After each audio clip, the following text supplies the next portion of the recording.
Welcome back, fellow comrades. I decided to make a bonus video in this tutorial in which I'm going to explain a little bit of stuff about warfare and stuff about units and sieges as well. Let's begin with the tab that is important here, which is the military tab. The first thing here, as I mentioned before in my Let's Plays, if you have missed those Let's Plays, go and see them.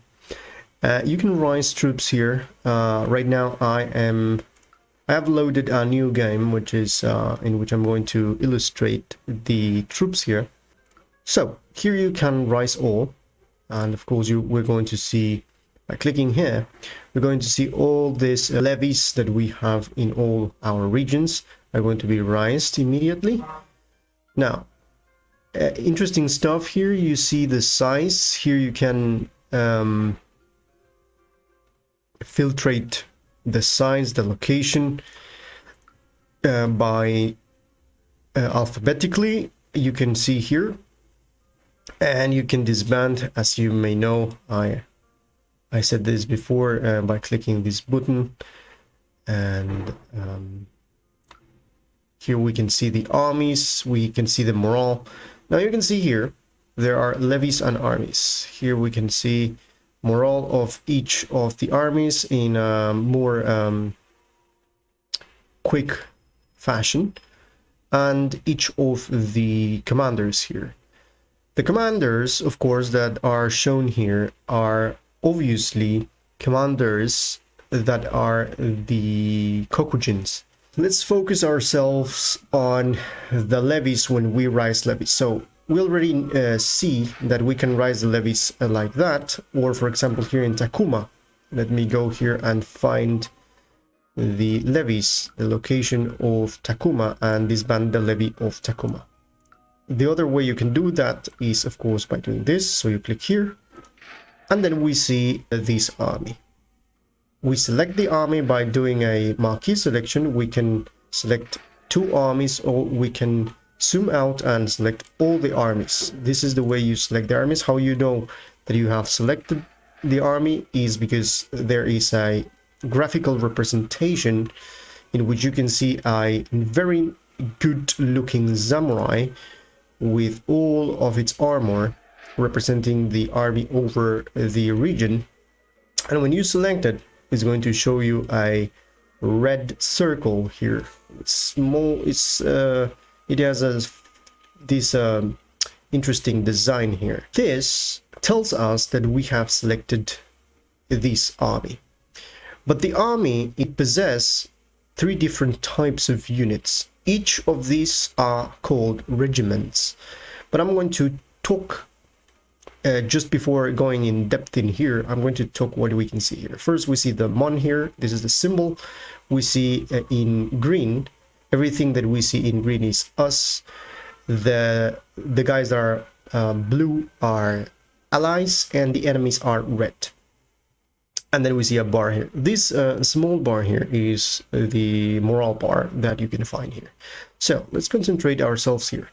So we see here the army of Takuma.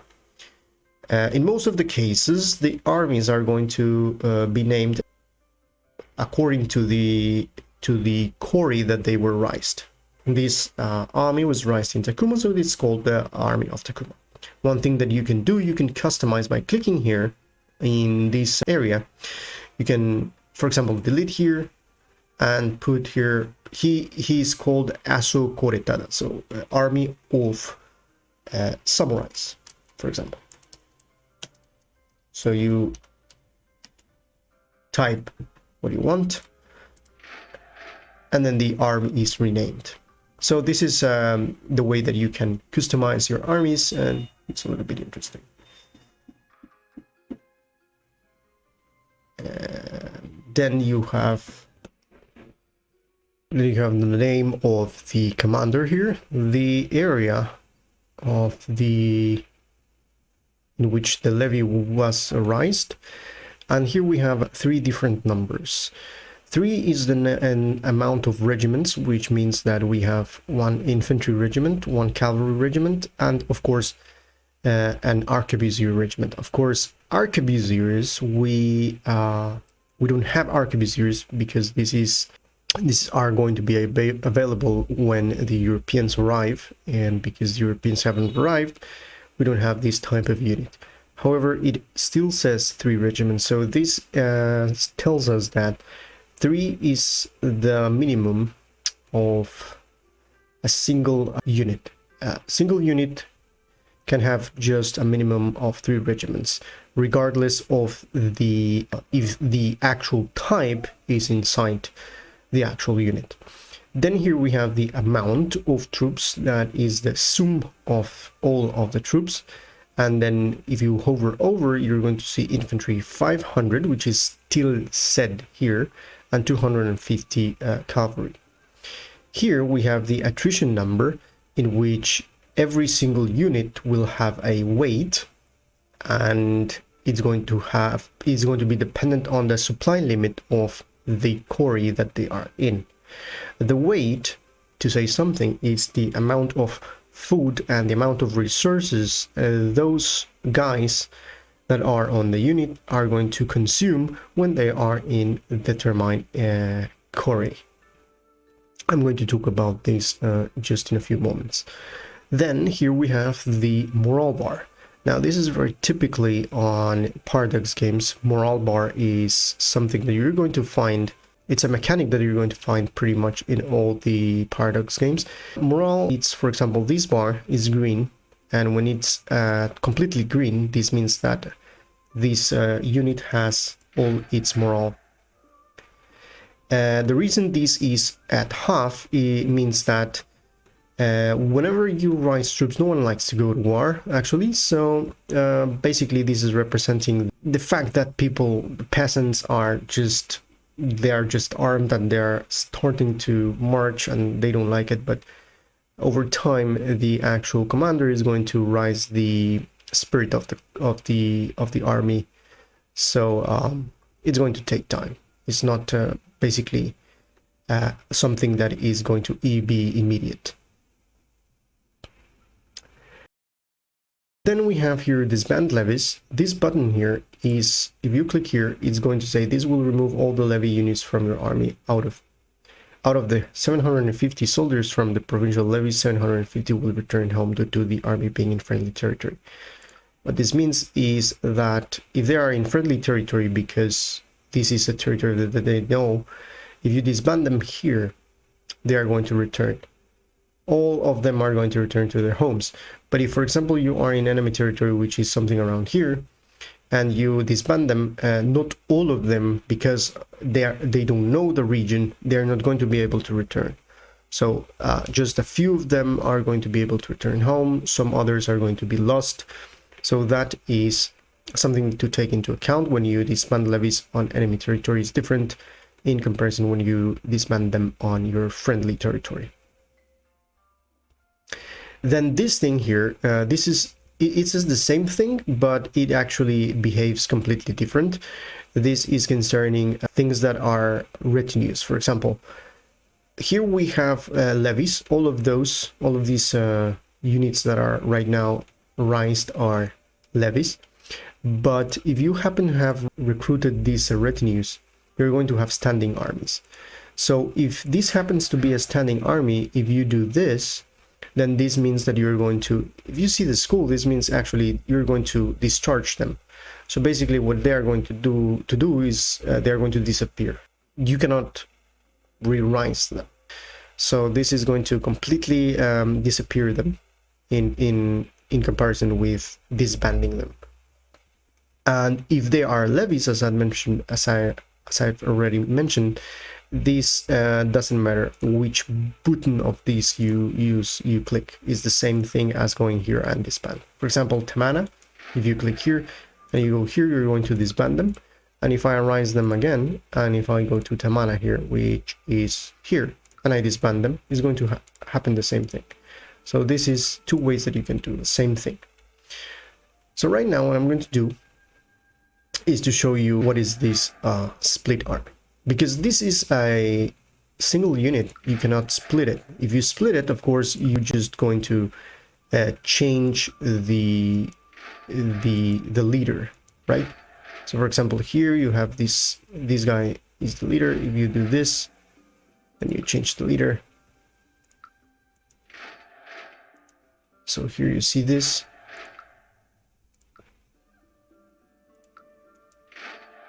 So you put different guys here in charge. Difference is that, for example, this one is 5 in martial, and this one is 4 in martial. So we would rather prefer to have that guy here. So that's one way. Now this is the commander of this unit. How do you split armies? Well, this is going to be concerning the supply limit. So we're going to do that. I'm going to select all of them, and I'm going to send them all to this area. So let's move them very quickly here.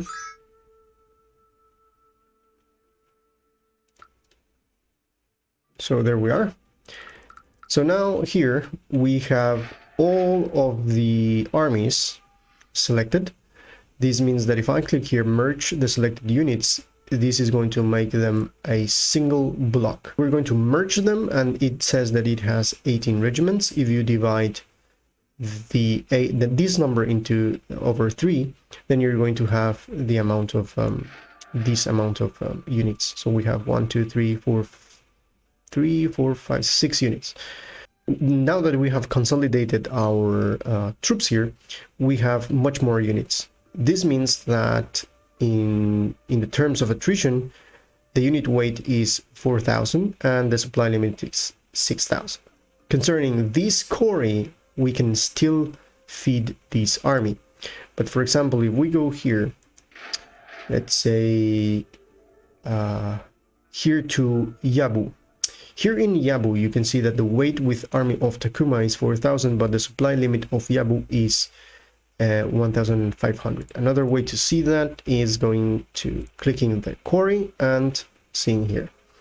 So if I send these guys here, nothing is going to happen. I'm going to show you. I'm going to move them here. So because of this area being having a supply limit of 4,500, then these guys have no problem being here, so there's no attrition here. But if I move them to Yabu, this is when things are going to change. So what happens when you move an army into an area that has no enough supplies? Well, attrition happens.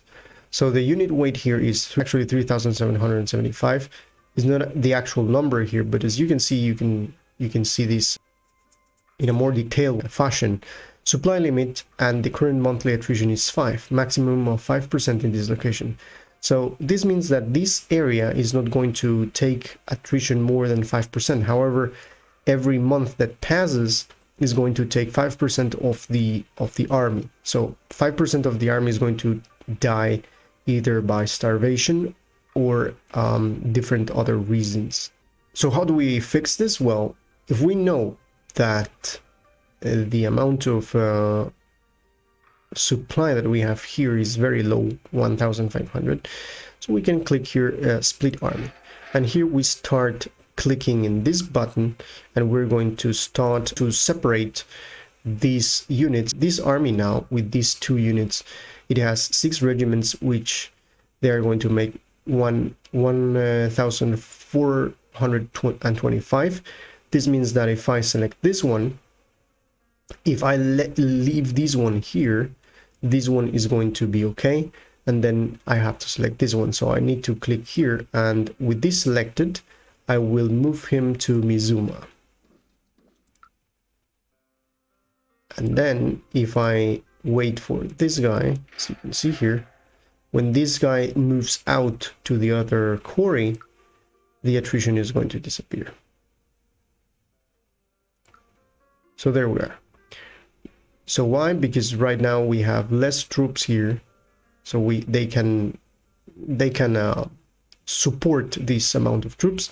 So now we have splitted the army according our necessities and according what we need. So this way we're not going to lose any troops when we are stationary like this. So let's say we are at war with this with the Otomo clan here or the Shoni clan, then a siege would begin right now. But because we are at peace, nothing happens. But the actual attrition still, as you can see.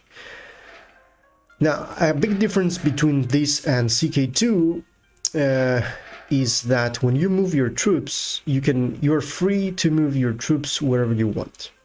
As you can see, there are no restrictions when you are not at war. In other iterations of Paradox games, you would have to ask for permission to move your troops in Sengoku.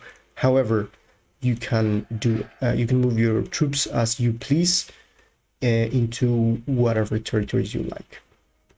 That's something to take into account. If you want to move, for example, here we have selected these troops and we want to move to Kunisaki. If I click Kunisaki, of course we're going to see this this arrow. This is telling us that this army is going to move through here.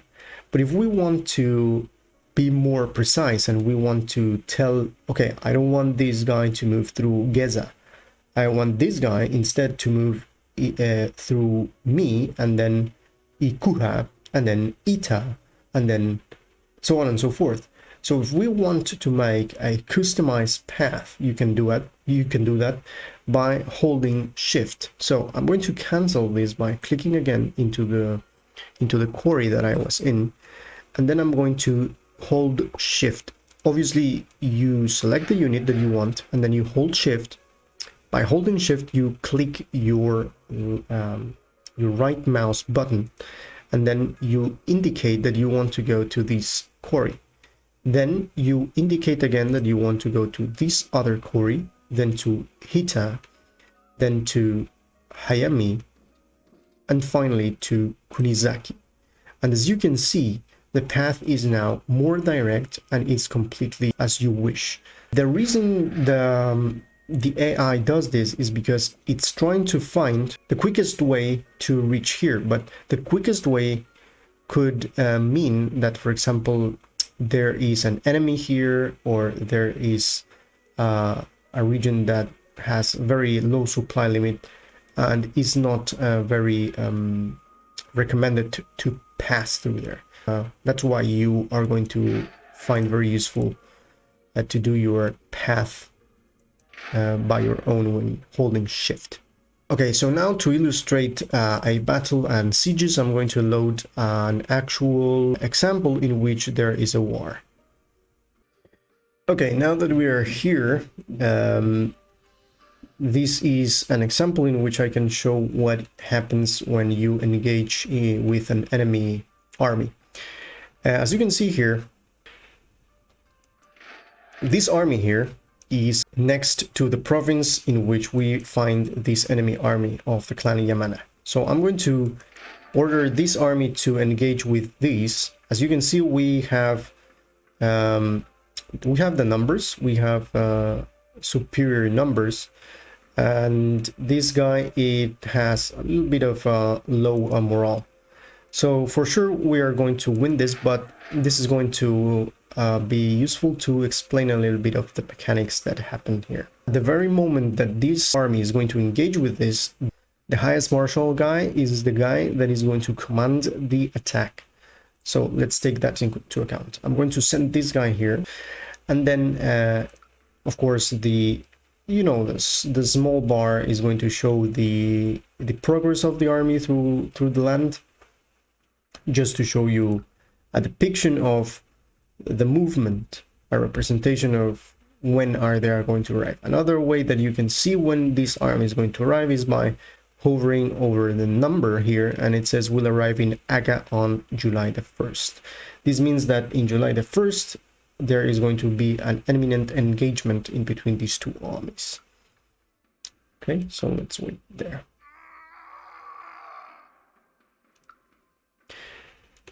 Okay, now here, this, as you can see, there is an engagement before we arrive. This is in between a blue bar and a red bar. The red bar, of course, is the enemy, and the blue bar is our ally.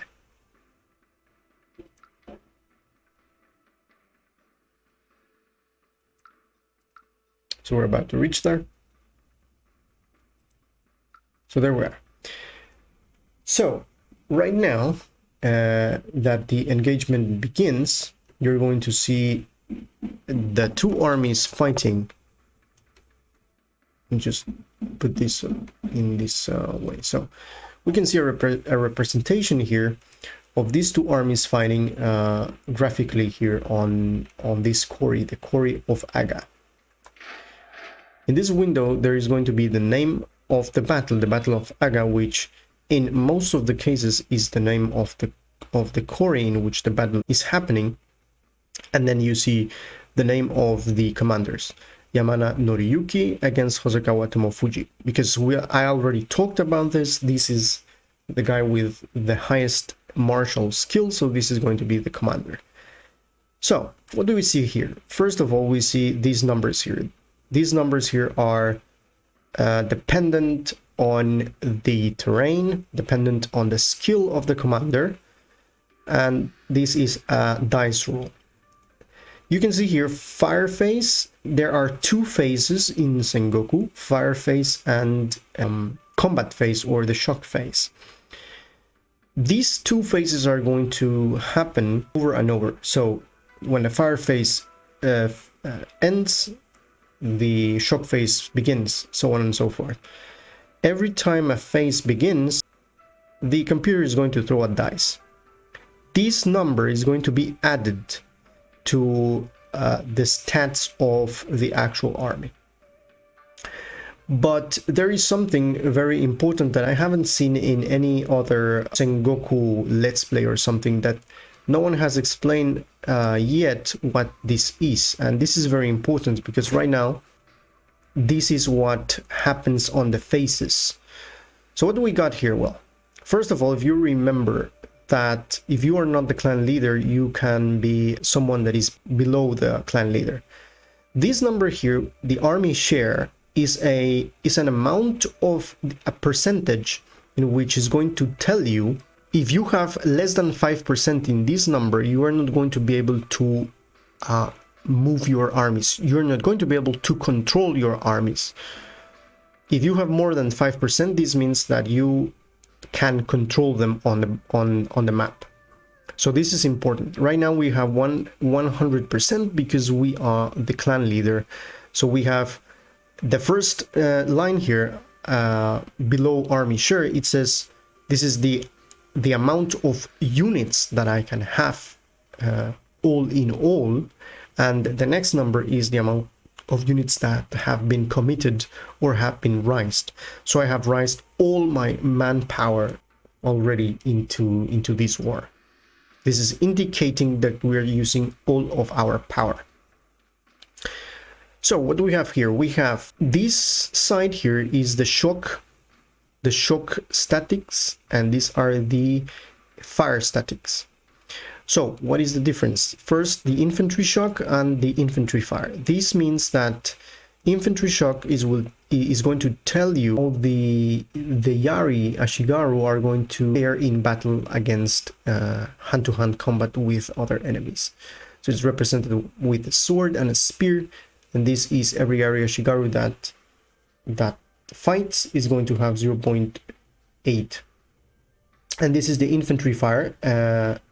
Apart from seeing the actual silhouette that is just a guy with a spear, the troops as well, they have the ability to shoot bow and arrow. So this is something that you don't see, but they are actually as well using bow and arrow. So this is the ability that they have with fire and arrow. These first two are concerning infantry. This is the same here, but this is cavalry shock, when the cavalry engage in combat, hand-to-hand combat. These are the samurais. So when the samurai draw the katana, they are going to do a shock value of 1, which is higher than the spear of the Yari Ashigaru, obviously, and the bow, the damage of the bows that the cavalry units are going to do. Down here we see the Arquebusier shock and the Arquebusier fire. This is just representing what is to be the actual damage if you happen to have this type of unit. In our case, we don't have them yet, but still it is representing that Arquebusier's fire, because this is a gunpowder weapon, is doing much more damage than the bows. But in melee, they are not so powerful. As you can see, they are even less than the Yari Ashikaga. Finally here, this is the number of Arquebusiers available for recruiting new retinues, and is 0 here because we are not able to recruit Arquebusiers up until the point that the Europeans arrive. And then here this small heart here, which very kindly reminds me of The Legend of Zelda. I don't know why. This is the morale of our troops. The morale of our troops is the overall morale of our army. So this is a base value of 2, and depending on diplomacy, you will get a bonus on that morale. So diplomacy is very important when you are the clan leader, as you can see. So every time you always learn something new in these paradox games. These are those things that are hidden, but if you go deep, you're going to find those important numbers here. Okay, let me explain this. We are in the fire phase, so we're using right now this area. We're using infantry fire and we're using cavalry fire. 0.5 is going to be added to that die roll, but because we have throw a 0, there are no bonuses here. But we have a good commander, and this adds 1 to the overall battle. So let's see. Let the battle go a little bit for some days, and then we have the shock phase. Now the units here are using these other numbers. Cavalry is using 1 right now, and Yari Ashikaga are using 0.8. This means that in the shock phase we're doing the biggest damage that we can do. So right now we have, because this is another phase, we have throw another dice, so this is added to our actual numbers. And now you can see that 2 regiments of horses and 2 regiments of Yari Ashikaga are fighting against this, and this block is fighting against this. Now you can see 2 lines here. This means that this commander, Hosokawa Tomofuji, has 2 Yaris in reserve here. He can move these Yaris here, so the gray squares means that there are no regiments there, and they can move as they see fit. Now this is something that you cannot control. This is completely controlled by the AI. So this is the color ones is obviously means that there is a regiment occupying this area. So this is to say the deployment and the formation of the actual military that you're seeing here, the actual battle formation here. As you can see, morale, as the morale goes down, you can do 2 things at the end. You can annihilate the entire army.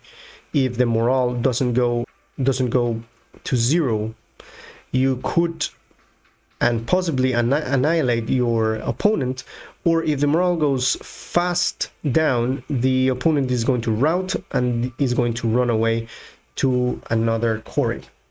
So sometimes it's good to have better morale, sometimes it's better to annihilate your enemy. It depends on the situation. Here you can see the morale that is left on these armies. You can see here that these 2 guys have, for example, this one has different morale than the cavalry. The cavalry has 2.24, but my cavalry has 3.45. This means that we are definitely destroying the morale of them. We are more inspired. However, here in terrain it says -2. The reason is because we are fighting in mountains. Mountains, depending on the actual terrain, right now is different, because if we fight in the forest is different. If we fight crossing a river, we have penalties. But here is where you find which are those penalties and what is happening depending on the terrain. It says mountains defensive bonus 2. This means that every single army that was here is on the defense. So if I enter this area and I engage them, as I did, I am attacking them. So they have a defensive bonuses 2. This is shown in here. -2 penalty for myself. Then the combat width is depending on 1, 2, 3, 4, 5, 6, 7, 8, 9, 10, 11, and 13. This is the combat width. This is the amount of regiments that you can have in the line. So it says here that is 14 for each. So we cannot have more than 14 in this line. Okay, so let's see how this ends. The morale. Now you saw that he moved the regiment here that was in reserve. I think this is going to do different damage from this. And now he returned that. Now the dice in our side is 7 and he is 1. This is because we are winning the battle. Again, we are in the shock phase, so we are completely defeating this army. It doesn't matter if now he has 8, because the morale of their troops is very low and he is about to break at any time.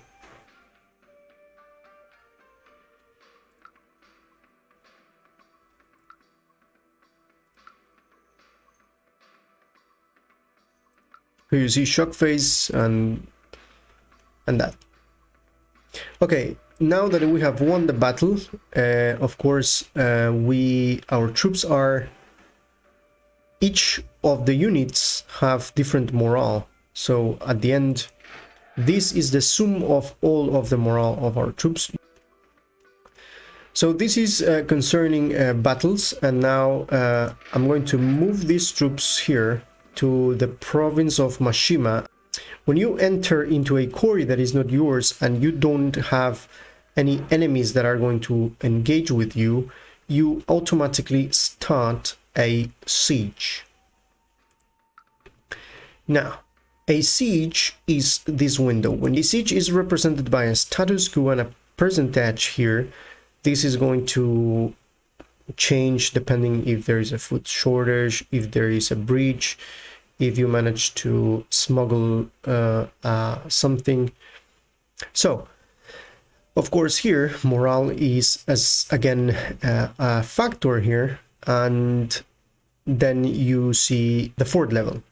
The higher this number, the more difficult it's going to be, and the more time it's going to take to take the walls. Here it says that this region has 250 garrison defenders. This is not the army, this is the amount of troops that are inside the castle, which is very low, and we have 2,221, which is pretty much 10 to 1. So this means that over time we're going to gain morale, and as we gain morale, they are going to lose morale, and things are going to happen here randomly depending on the situation. The picture here is going to change. This way you're going to see how the siege is progressing. Let's make this a little bit faster. So the morale of our troops are going to be full.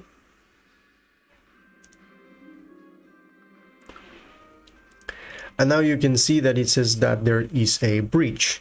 A breach means that we have managed to blow a hole on the actual structure, and the morale of these guys are going to drop much faster. It says here, a breach in the walls gives the besieging army a much better chance of storming this fortification. And yeah, of course, storming means hitting this button. That you're going to tell your troops to storm the castle. and the picture is going to change. So if you hit assault, you're going to see the change in the picture, and all of the troops are going to be shown there, going into the breach. And this is not recommended if you don't have a huge army, but because we have 2,000, we are outnumbering our enemy 10 to 1. This is much more likely to be a successful assault. If not, you will have to wait until this says 100%. But right now means that we are going into the breach and fighting the actual troops inside the castle, and apparently we have defeated a lot of them, of the garrison, but our morale is going low. You can understand this because as you go and storm the castle, the garrison is going to defend itself, so it's going to be a little difficult to climb the walls and try to defend yourself and fight, and so on and so forth. It's much more difficult to storm than to starve the enemy. So if our morale is going to drop to 0, then the storming stops. But this, of course, is going to the morale is going to be regained over time. Of course, when you are sitting here, is the attrition and the unit weight is still relevant, so you will have to take that into account. So let's wait a little bit more so we regain the morale.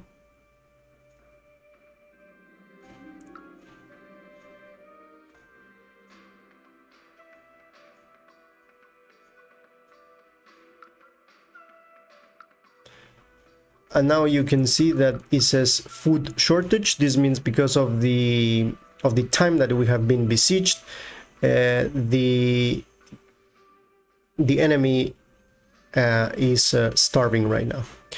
I'm going to change to clan view just to show you what happens when you finish the assault.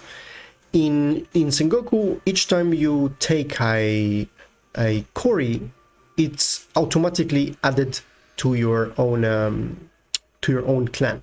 So let's assault one last time, and let's take Mashima Castle once and for all.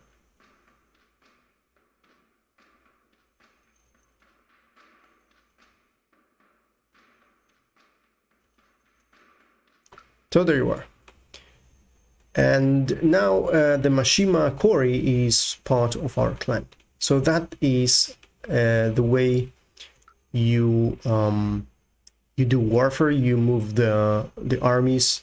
That's the way you engage in sieges. So I hope this was very useful.